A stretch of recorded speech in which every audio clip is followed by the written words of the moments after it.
Bonjour à tous, on se retrouve pour une nouvelle vidéo. Aujourd'hui, on va faire un peu de théorie crafting puisque je vais vous présenter le kit de Boba Fett. Je vais vous présenter plus en détail le kit de Fennec. Et en fin de vidéo, je vous présenterai des teams qui peuvent accueillir Boba Fett ou Fennec, ou les deux en même temps évidemment. Et on est parti, hein, on va pas faire durer la vidéo non plus des heures. Alors, faut que j'aille dans les derniers. Alors, Fennec, j'ai des éclats vu que j'ai fait l'event de renom, donc elle est dans les personnages à activer. Alors, Fennec, elle a une double synergie vaurienne et chasseuse de primes. Mais on va parler tout d'abord de de son kit. Alors, inflige des dégâts spéciaux à la cible ennemie 5 fois. Alors, il faut savoir que Fennec, malgré qu'elle a le kit, le truc vaurien, elle a aussi le truc chasseur de primes, donc le tag.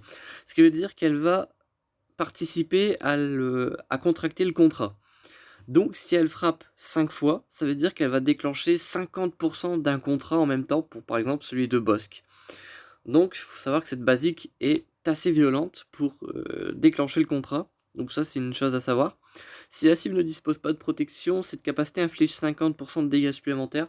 Donc globalement on a affaire à un DPS et ça c'est vraiment cool. Si c'est le tour de Fennec Shand, donc en gros, c'est pas une assistance ou un truc en dehors de son tour. Donc si c'est le tour de Fennec, donc c'est bien vous qui appuyez sur utiliser la basique, et qu'elle dispose de vétérans chevronnés, Fennec obtient un bonus d'attaque pendant un tour. Vétéran chevronné, ça fait quoi? Ça fait que Fennec peut ignorer la raillerie et gagner des effets supplémentaires sur ses capacités, donc ça j'imagine qu'on va pouvoir voir dans le reste. Mais en tout cas, la basique pour trigger le contrat, ça peut être assez violent. Donc si vous l'utilisez sous une team BH, ça peut vraiment être pas mal. Donc voilà. Donc ça c'est pour ce qui va être de la basique.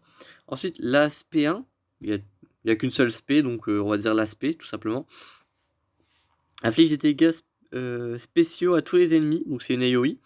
Ensuite, inflige des dégâts spéciaux à l'ennemi qui était le plus faible au début de cette attaque. Ces dégâts sont augmentés de 50% pour chaque autre ennemi blessé pendant cette capacité. Ok, donc à chaque fois que vous allez hit quelqu'un, ces dégâts vont augmenter de 50%, donc ça a l'air d'être assez violent. À faire avant une basique, j'imagine. Surtout si c'est un contrat que vous devez déclencher, qui demande de frapper plusieurs persos, par exemple avec des crits. Mais ça, on va y revenir un peu plus tard. Donc si cette capacité inflige des dégâts, la cible choisie souffre de destruction d'armure, donc l'armor shred, et tous les vauriens alliés du côté obscur obtiennent excès de confiance pendant 2 tours s'ils n'en disposaient pas déjà. S'ils n'en disposent pas déjà, pardon. Ne peut pas être copié ou résisté, donc Yoda par exemple ne peut pas voler l'excès de confiance. Si tous les vauriens alliés du côté obscur disposent déjà d'excès de confiance, tous les vauriens alliés obtiennent excès de confiance pendant 2 tours à la place. What? Si tous les vauriens alliés du côté obscur disposent déjà d'excès de confiance, tous les vauriens alliés... on a un bug là, non? Si tous les vauriens alliés du côté obscur disposent déjà d'excès de confiance, tous les vauriens alliés obtiennent excès de confiance pendant 2 tours à la place. Ah, oui, si vous avez des vauriens du côté lumineux en fait, tout simplement. Ok, c'est juste moi qui savais pas lire, bon bref. Si Fennec dispose déjà de vétérans chevronnés, cette attaque ne peut pas être esquivée et inflige un cumul supplémentaire de Armor Shred, donc la destruction d'armure. Donc ça c'est cool. Excès de confiance, ça fait moins 20% de défense, donc vous êtes un peu plus fragile. Par contre, vous avez 50% d'attaque supplémentaire, plus 10% de vitesse, plus 15% d'esquive, donc c'est vraiment cool. Donc ça, vraiment pour le coup, c'est pas mal. Donc renard solitaire, j'avais fait la traduction dans ma précédente vidéo sur Fennec. Alors, au début de la bataille, donc ça c'est la capacité de chef. Hein. Au début de la bataille, Fennec Shand obtient 100% de santé max, de protection max, de défense et d'attaque. Ses montants diminuent de 25% pour chaque autre allié présent au début de la bataille. Donc ça peut-être pour faire plutôt des solos, comme je l'avais dit dans ma vidéo de présentation du kit. Lorsque Fennec Shand est dans l'emplacement de chef et non dans l'emplacement d'allié, le contrat suivant est actif. 20 affaiblissements sont dissipés ou expirent sur les chasseurs de primes ou vauriens alliés. Seuls les chasseurs de primes ou les vauriens alliés peuvent participer au contrat. La prime de tout. Ouais, bon, en gros, quand vous déclenchez le contrat, ça déclenche pour le contrat de tout le monde. Ça, c'est commun à tous les BH. Fennec obtient 10% d'attaque cumulative, donc là, on passe sur une unique. Jusqu'à la fin de l'affrontement, à chaque fois qu'elle gagne un bonus de ténacité. Ce bonus est doublé si le Mandalorien Beskar est un allié en vie. Si Boba Fett héritier de Jango est dans l'emplacement chef, la valeur est doublée et Fennec commence la bataille avec détermination du chasseur de primes. Lorsqu'un allié perd excès de confiance, la jauge de tour de Fennec se rend plus de 20%. Donc ça c'est vraiment pas mal puisque déjà la détermination du chasseur de primes ça lui offre une seconde vie. Et vous avez un bonus doublé si vous avez Beskar ou Boba Fett dans l'emplacement chef, donc le nouveau Boba Fett chez Django. Fennec obtient un bonus de 1% d'attaque, donc en gros ce bonus c'est 2% si vous avez Bam ou Boba Fett. Ça pour le coup je sais pas si c'est 2% si vous avez Bam et Boba Fett ou si c'est genre 2% si vous avez Bam et 4% si vous avez à la fois Bam et, Boba Fett et Richard Django en lead. Donc en tout cas ça reste pas mal. Et sa prime, elle fait quoi je vais passer level 3. À chaque fois que Fennec Shand reçoit des récompenses pour un contrat rempli, elle bénéficie également de la prime suivante. Tac tac tac. Donc prime, Fennec a 15% de chance de crit et 25% de dégâts critiques.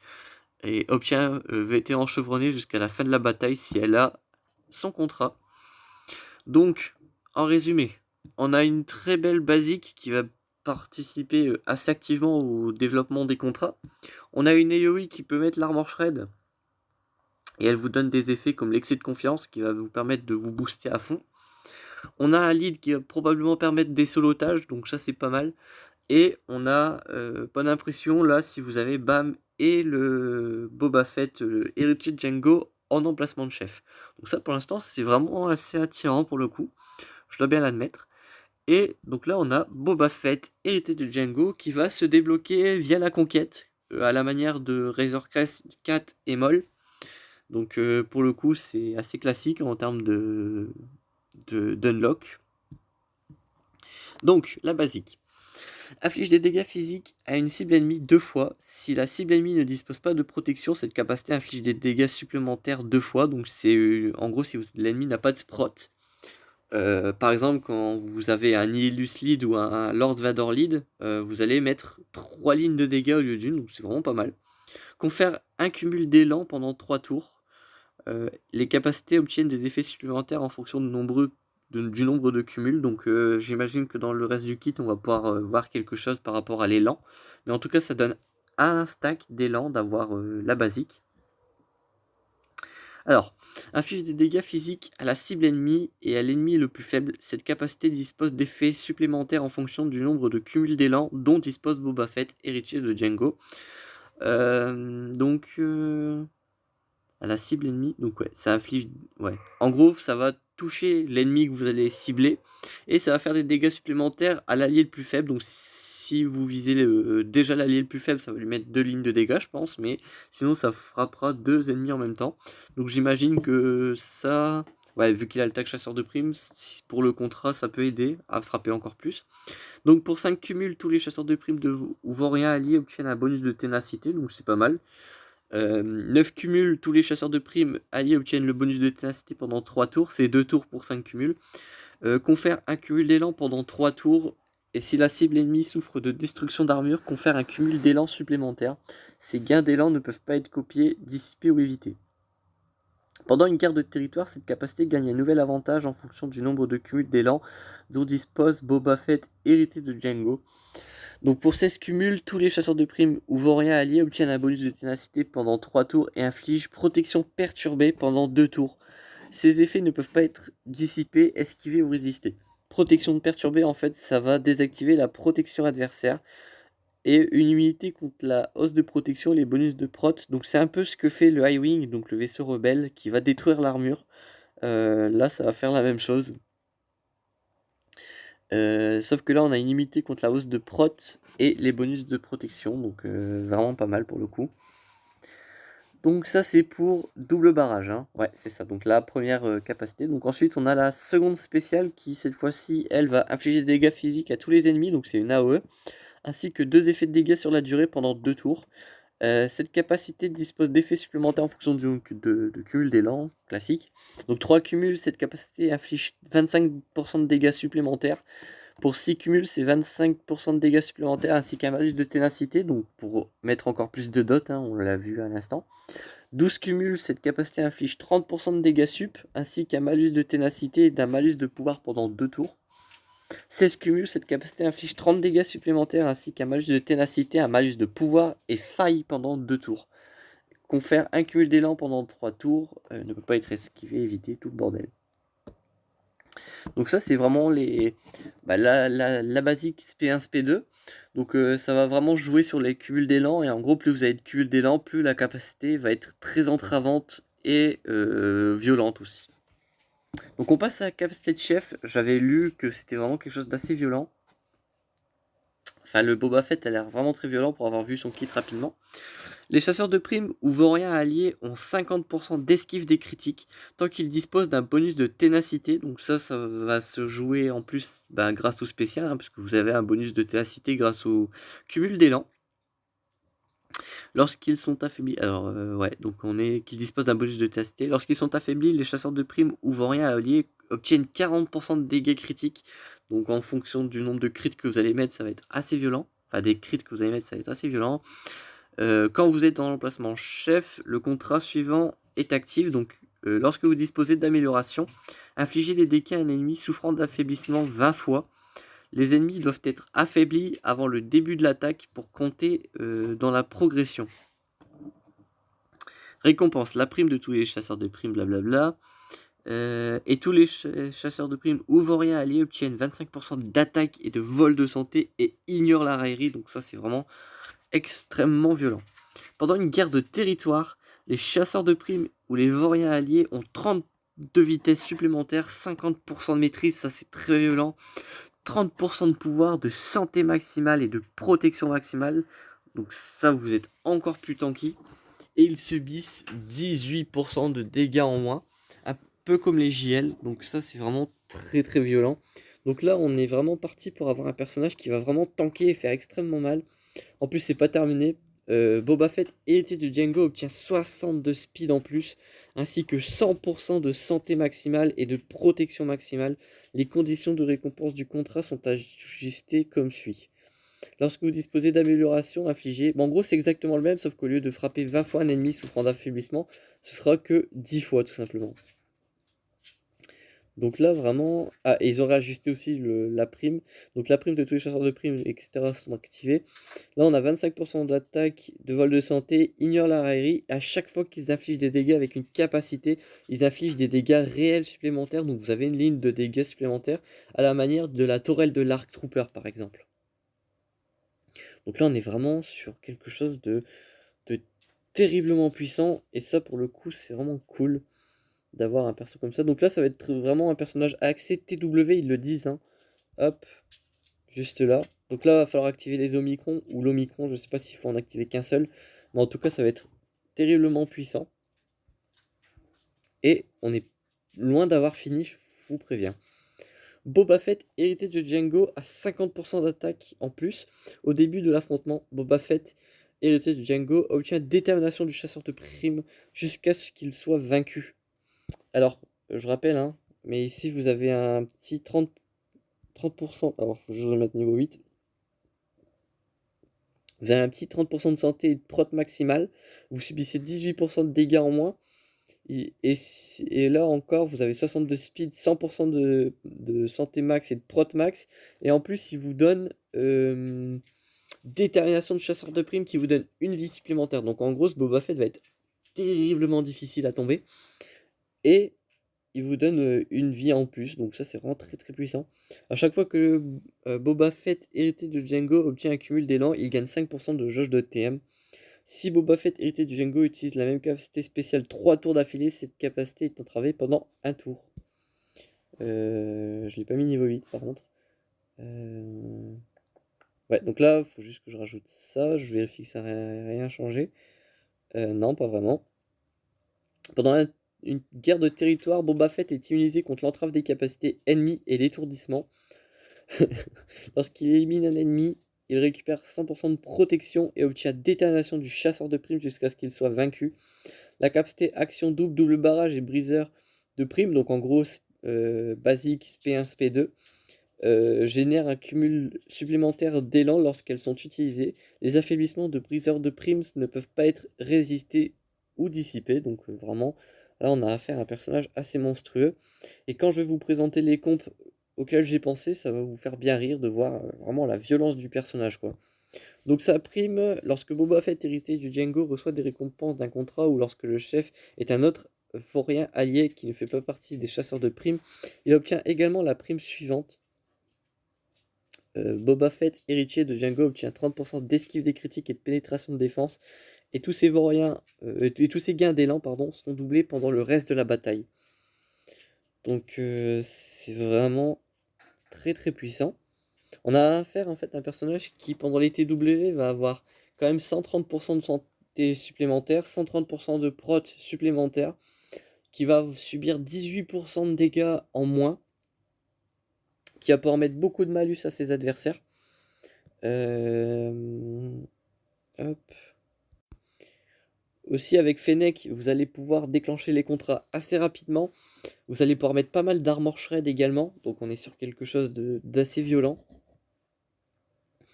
Donc ouais, vraiment, on est sur un personnage qui va être très dur à tuer, très fort, surtout avec tous ses bonus d'attaque, hein, faut que je les rappelle, mais là on a un petit...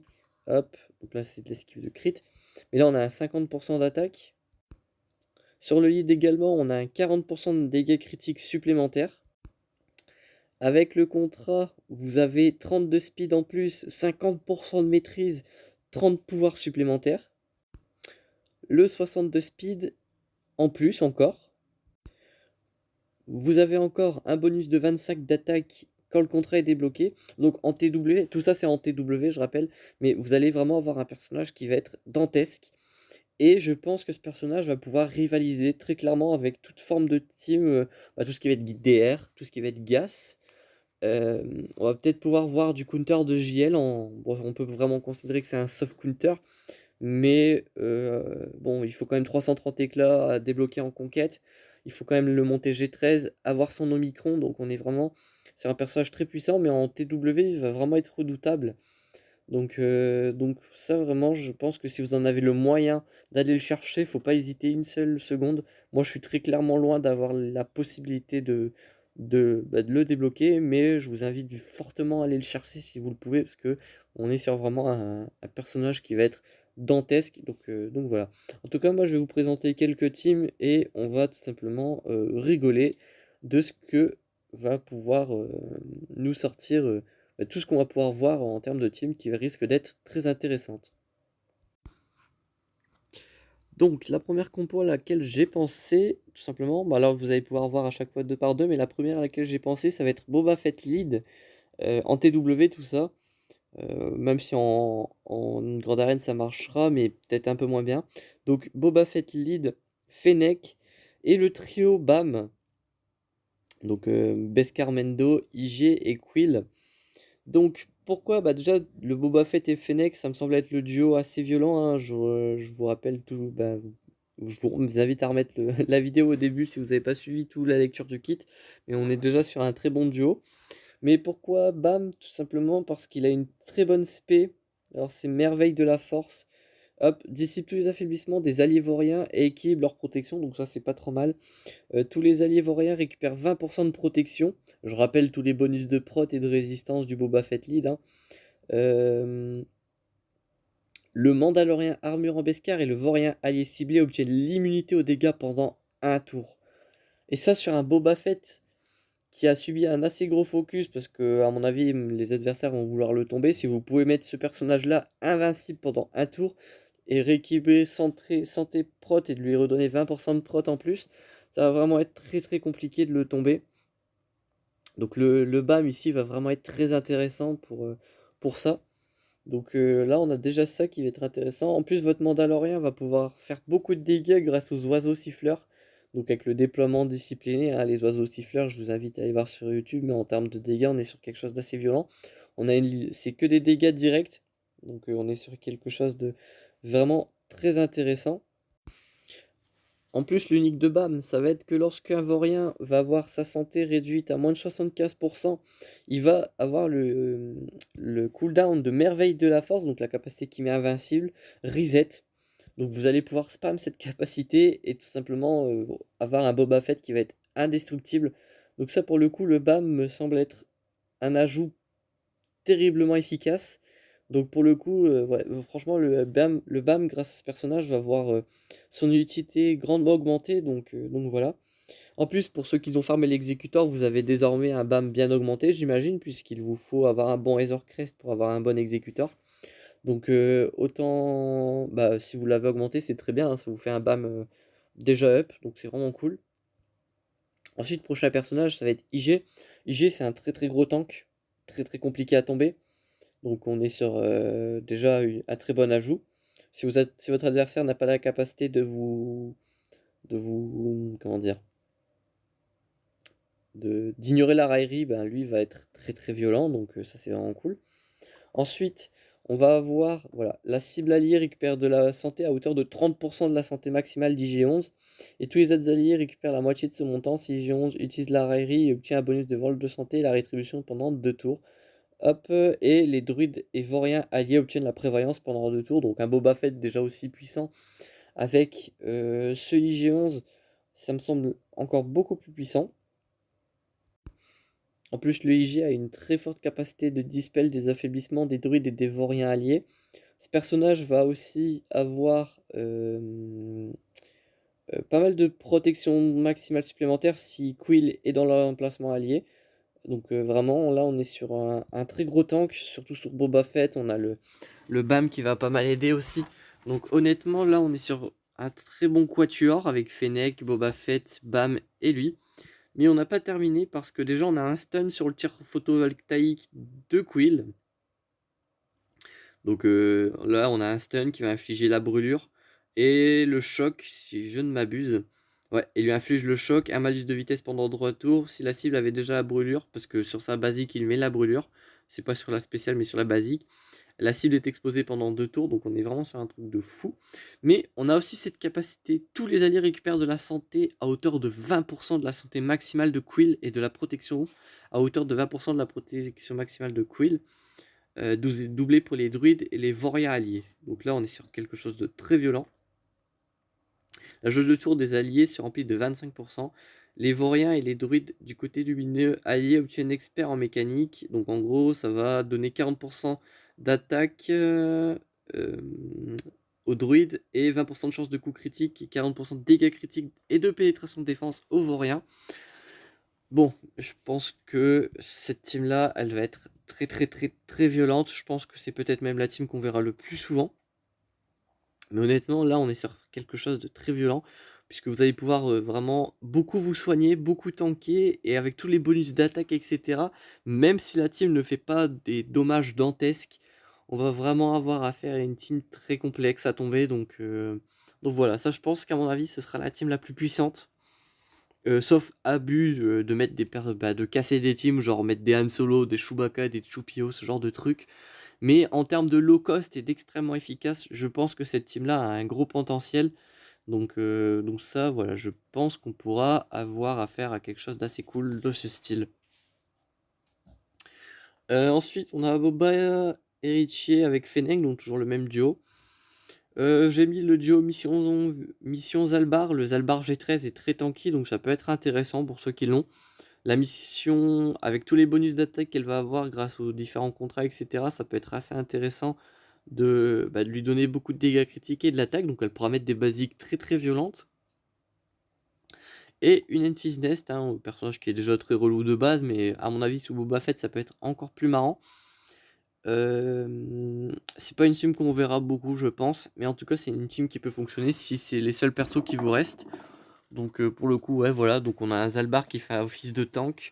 On a la mission qui va faire beaucoup de dégâts, j'imagine, grâce à Boba Fett, justement.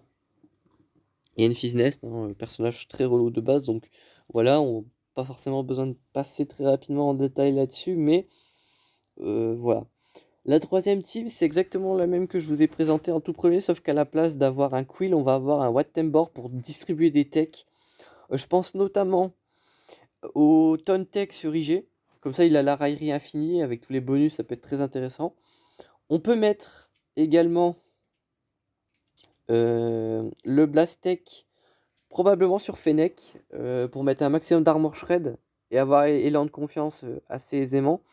Ou alors mettre le Blastech sur le Boba héritier de Django qui peut être très violent. Donc là, pour le coup, ça peut vraiment lui faire gagner beaucoup de TM, donc beaucoup spam ses spéciales, et augmenter ses cumuls d'élan assez aisément. Et on peut mettre un medpack sur le Mandalorien, par exemple, ou peut-être sur Fennec si vous avez mis le Blastech sur Boba héritier de Django. La prochaine team, elle va être très puissante. Parce que, en gros, là, vous reprenez exactement ce que j'explique depuis tout à l'heure avec le quatuor Boba, Bam, Fennec et IG, mais vous mettez un Chewbacca Vendor. Alors, je rappelle que là, vous regardez en haut à gauche, hein, mais IG Altac Vorien, Fennec Altac Vorien, le Mandalorien Beskar Altac Vorien, et Boba héritier de Django Altac Vorien. On a bien vu qu'ils peuvent être réanimés, puisqu'il a la détermination de chasseur de primes, mais si vous rajoutez un Vendor, eh bien, il faut savoir que ce personnage a la capacité de revive un de ses alliés.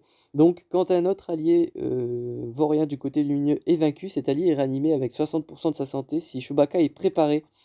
Ce qui veut dire que ce personnage-là, avec tous ses bonus, s'il meurt, vous avez la capacité de le revive si lui est en position pré. Donc, j'ai pas vraiment besoin de vous expliquer pourquoi c'est violent, mais c'est pas mal. Alors, Chewbacca Vendor, c'est pas non plus un personnage que beaucoup de monde a relique, parce que c'est pas un prérequis de GL, c'est pas un prérequis de personnage légendaire. Mais si vous avez envie d'avoir un Boba Fett très violent en TW, vous avez la possibilité de faire quelque chose de dingue avec ce personnage si vous l'avez déjà relique. Donc pourquoi pas écouter, j'ai envie de vous dire, hein. Donc voilà pour ce qui est des teams vauriens, voilà un peu ce que je propose. Il y a moyen peut-être de rajouter Kira à certains endroits. Kira hein, qui a la possibilité de faire assister un personnage, qui a la grenade qui fait faux pas, donc voilà. Mais on va passer tout de suite aux deux prochaines teams. Donc là, on va passer au BH. Donc là, pas de Boba Fett. Je vais partir du principe que vous n'allez pas débloquer Boba Fett parce que vous n'avez pas accès à la conquête. Enfin, vous ne pouvez pas accéder à la caisse rouge ou à la caisse jaune ou à toute forme de caisse de la difficulté difficile. Mais en tout cas, vous avez la possibilité de jouer Fennec, puisqu'elle sera facile d'accès, je pense. Enfin, moi j'ai déjà 50 éclats, mais vous allez pouvoir la farmer en énergie normale, j'imagine, ou peut-être Cantina à la rigueur. Mais en tout cas, c'est pas non plus compliqué de débloquer Fennec une fois qu'elle sera en accès libre, et encore plus quand elle sera en x2, parce que après un an, chaque personnage voit son taux de drop d'éclat en x2, donc voilà. Donc, voilà deux teams de BH que je propose. Donc Boss Lead et Harassing Lead. Boss Lead, vous allez avoir une cible à toucher, et à chaque fois que vous allez la frapper, votre contrat va augmenter de 10%. Je rappelle tout simplement que vous avez une masse assist sur Bossk, donc partie de chasse, qui va invoquer tous les alliés, mais vous avez aussi la basique de Fennec, qui va frapper jusqu'à 5 fois. C'est-à-dire que si votre Bossk et votre Fennec jouent en premier, vous allez déclencher le contrat en 2 attaques, puisque vous allez... Ah bah non, je suis en train de dire une bêtise. Vous allez la débloquer en une tentative en fait. Non, en deux coups, Oui, parce que vous allez envoyer ça, partie chasse qui va lancer 10%, ça va monter à 60% avec Fennec, 70% avec Django, 80% avec Boba, et 100%, et 90% avec Mendo. Et si vous arrivez à stun l'ennemi, parce que ça a la possibilité d'étourdir, il me semble que le Django Fett va toucher une deuxième fois, parce que si la cible souffre d'un affaiblissement, Django Fett attaque à nouveau, donc il y a possibilité de one-shot le contrat. C'est ce que je suis en train de me dire. Et il me semble que Boba Fett parfois peut jouer 2 tours, on va regarder à quoi c'est lié. Peut-être par rapport à un affaiblissement. Chaque attaque a 70% de chance d'infliger des dégâts sur la durée pendant 2 tours. avec 50% de chance et 100% de chance contre les vauriens d'attaquer à nouveau. Donc vous avez une chance sur deux de déclencher le contrat en one shot. Bah non, même, oui, si Django peut toucher parce que l'ennemi est étourdi, vous pouvez one shot le contrat. Et avec une mauvaise RNG, vous pouvez le two shot le contrat. Donc avec cette team là, ça peut être très violent. Et je rappelle que le Mandalorian, une fois le contrat débloqué, dispose de la désintégration qui va toucher qui va one shot la cible. Donc vous avez la possibilité d'un tour 2 où vous allez pouvoir one shot un personnage. Donc en gros, ça se jouerait en turn order en termes de speed. On aurait Bossk en premier, Fennec en deuxième et Mandalorian en troisième. Si en termes de speed, vous pouvez les décaler de 1, ça vous donnerait vraiment un avantage assez violent. Ce qui vous permettrait de faire tour 1, masse assist de Bossk, tour 2, Fennec qui va mettre un coup de pied pour assurer l'ouverture du contrat, et Mandalorian en troisième qui va one-shot un ennemi. Donc ça, contre un Gas, par exemple, ça peut être absolument dantesque. En plus, ce qui est bien avec cette team, c'est que Bossk, en termes de lead, il va donner un bonus de prod de 50%, un bonus de ténacité de 50%, et tous les alliés chasseurs de primes gagnent un bonus de défense de 100% lorsqu'ils disposent de toute leur santé. Si vous avez les états, mais bon, j'imagine que oui. Donc honnêtement, cette team-là, il y a moyen de faire des merveilles, sans pour autant aller chercher le Boba Fett héritier de Django. Donc ça, c'est plutôt assez énervé. Je vais regarder sa speed niveau 1. 109, et par exemple la BAM lui est à 100 tout pile, donc ouais, ils sont assez pareils en termes de speed, donc il doit pas y avoir grande diff au G13, je sais pas, à voir. Parce que je me dis, peut-être que lui n'est pas immunisé à la désintégration du Mendo, donc si vous arrivez à avoir une très grosse speed sur Bossk, Fennec et le Mendo, vous pouvez one-shot le Boba Fett sans qu'il déclenche son contrat. Donc ça, ce sera à voir. Je ne sais pas si elle est immunisée à la désintégration à la manière d'une GL. Mais si c'est pas le cas, il y a moyen de le tourshot facilement, le Boba Fett hérité de Django, hein. Troisième team, c'est la team assez connue, Aura Lead. Donc voilà. Généralement, on met Griff, Mendo, Boba et Bossk. Parce que vous allez pouvoir trigger le contrat assez facilement avec Griff et Bossk, hein, à la même manière qu'un Boss Lead. C'est-à-dire qu'à chaque fois que vous allez crit, il me semble, on va regarder ça ensemble, mais à chaque fois que vous allez crit, vous allez augmenter de 10% le, euh, le contrat. Donc le contrat, c'est ça normalement. Faut que je le trouve, son contrat. Hop. Oui, c'est sur le lead à chaque fois le contrat. Utiliser une capacité en disposant d'une amélioration 10 fois. Ok. Seuls les chasseurs de primes peuvent participer au contrat. Et donc, à la place de s'embêter à monter un griffe, vous pouvez monter une Fennec à la place pour déclencher le contrat rapidement et tout simplement aller one-shot avec le Mandalorian avec sa capacité. En gros, c'est une composition qui existe déjà depuis un moment, il n'y a pas de souci là-dessus. C'est juste qu'à la place de monter griffe, vous pouvez monter Fennec. Je ne sais pas lequel des deux sera le plus difficile à débloquer et le plus difficile à gear. Néanmoins, vous pouvez up Fennec à la place de griffe, quoi. C'est vraiment l'idée. Après, rien ne vous empêche de mettre Griff à la place de Boba Fett, hein, mais à ce moment-là, vous avez plus de dégâts, c'est un peu dommage, quoi. Donc voilà.